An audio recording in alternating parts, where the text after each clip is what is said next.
पुराना घिसा हुआ चर्मपत्र धीरे से चरमराया।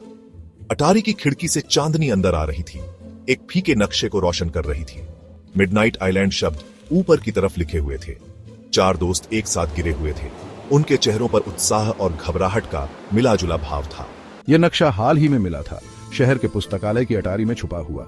यह गड़े हुए खजाने के बारे में बता रहा था, समुद्री लुटेरों और तूफानों के बारे में, एक ऐसी जगह के बारे में जो समय के साथ खो गई थी।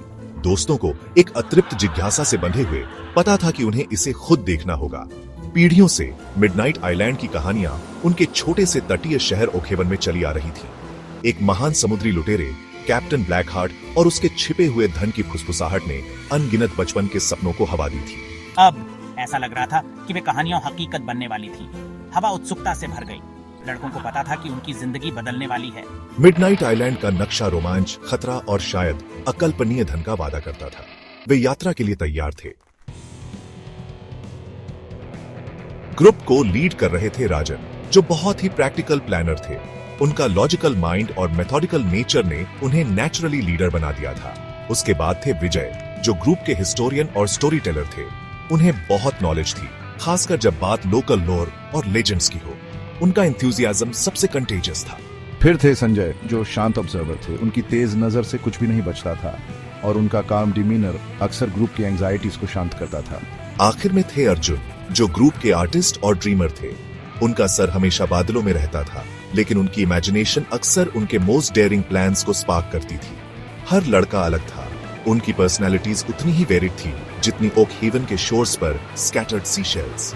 फिर भी उनके बीच एक अनब्रेकेबल बॉन्ड था, जो सालों की फ्रेंडशिप और एडवेंचर की साझा प्यास से बना था। एक साथ वो किसी भी चैलेंजेस का सामना करने के लिए तैयार थे, मिडनाइट आइलैंड के हिडन ट्रेजर की तलाश में। नमकीन हवा उनके चेहरों पर लग रही थी जब वो ओक हेवन से दूर जा रहे थे। उनकी छोटी सी नाव सी फेरर लहरों को चीरती हुई आगे बढ़ रही थी और उन्हें जाने पहचाने किनारे से दूर ले जा रही थी। राजन, जो हमेशा नेविगेटर रहता था, अपना रास्ता बना रहा था, पुराने नक्शे को अपना गाइड मानकर। दिन रात में बदल गए। लड़के बारी बारी से पाल संभालते, मछली पकड़ते और तारों भरे आसमान के नीचे कहानियां सुनाते। विजय ने उन्हें कैप्टन ब्लैक हार्ट और उसके खतरनाक क्रू की कहानियां सुनाई। उसकी आवाज लहरों की लय के साथ ऊपर नीचे होती रही। जैसे जैसे वो अनजाने पानी में आगे बढ़ते गए, समुद्र और भी अनिश्चित होता गया। अचानक आंधियों ने उनकी छोटी नाव को झकझोर दिया और सूरज बेरहमी से चमकता रहा। फिर भी उनका जोश बना रहा, एडवेंचर के वादे और आगे क्या होगा, इसी उम्मीद में। नक्शा उन्हें सही रास्ते पर ले जा रहा था। वो मिडनाइट आइलैंड के करीब पहुंच रहे थे। हर गुजरते दिन के साथ हवा उम्मीद से भरती जा रही थी। उस रहस्यमय किनारे पर उनका क्या इंतजार था? उन्हें पता था कि जवाब बस होराइजन के पार है।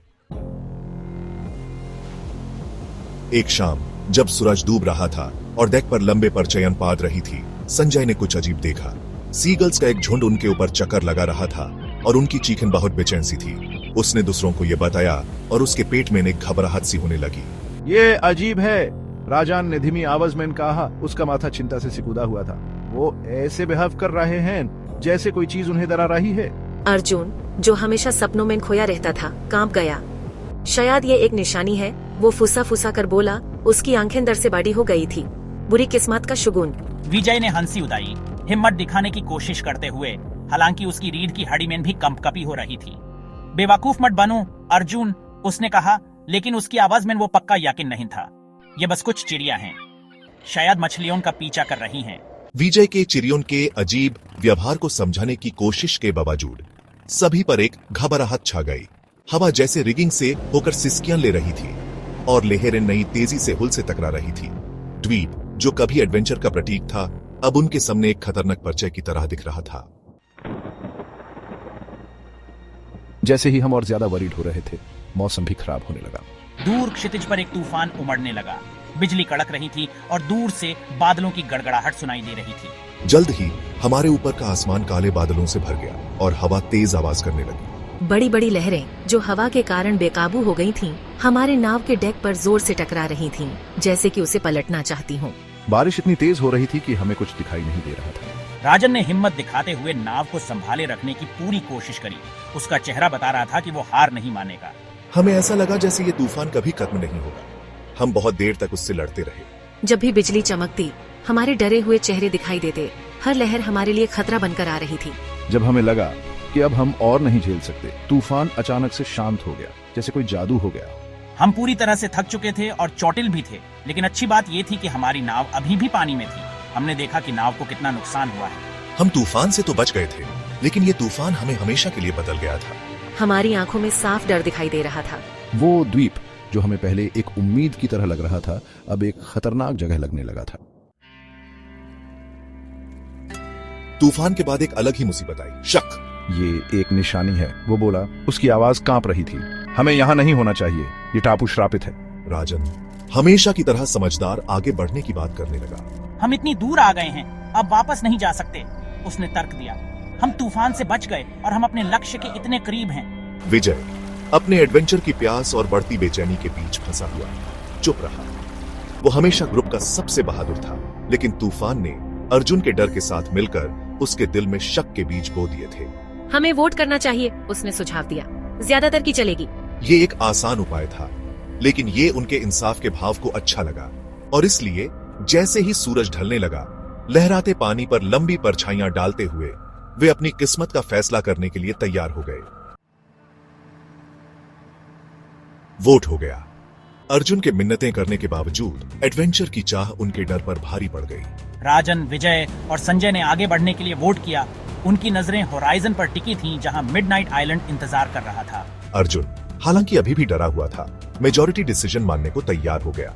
उनका बॉन्ड भले ही परखा गया, लेकिन टूटा नहीं। नए जोश के साथ उन्होंने आइलैंड के लिए अपना रास्ता तय किया। जैसे ही वे करीब पहुंचे, सूरज बादलों से निकल आया, आइलैंड को एक अजीब सी रोशनी से नहला दिया।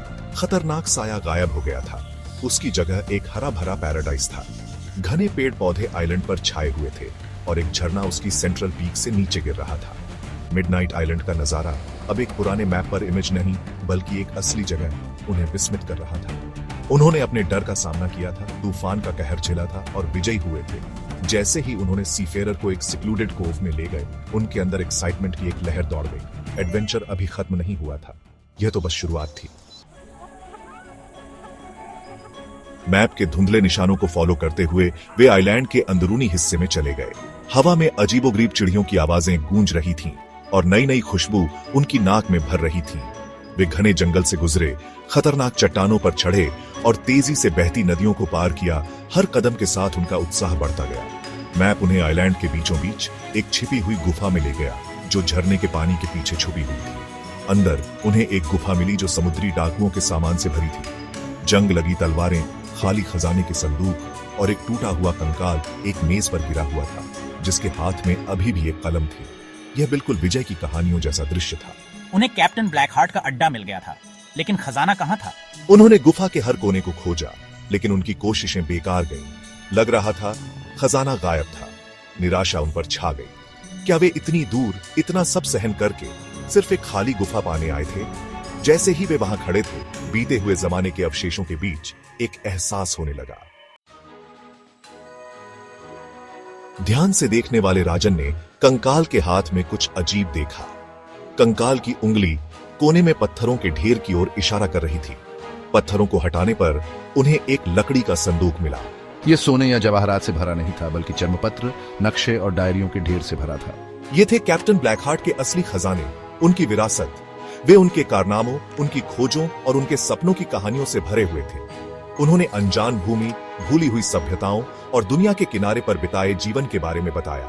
जैसे ही उन्होंने भूरे पन्नों को देखा, उन्होंने महसूस किया कि असली खजाना सोना या चांदी नहीं था, बल्कि पीछा करने का रोमांच, उनकी दोस्ती की मजबूती और वे कहानियां जो वे जीवन भर अपने साथ रखेंगे। उन्होंने मिडनाइट आइलैंड के असली खजाने की खोज की थी। उन्होंने द्वीप को वैसे ही छोड़ दिया जैसे उन्होंने पाया था। इसके रहस्य बरकरार थे। ओखेवन वापस जाते हुए उन्होंने अपनी खोज को गुप्त रखने का वादा किया। उन्हें पता था कि मिडनाइट आइलैंड का असली खजाना उनका नहीं था। यह एक खजाना था जो उनमें से प्रत्येक के भीतर था। एक याद दिलाता था कि सबसे बड़े रोमांच अक्सर वे होते हैं जो हमें आत्म खोज की यात्रा पर ले जाते हैं।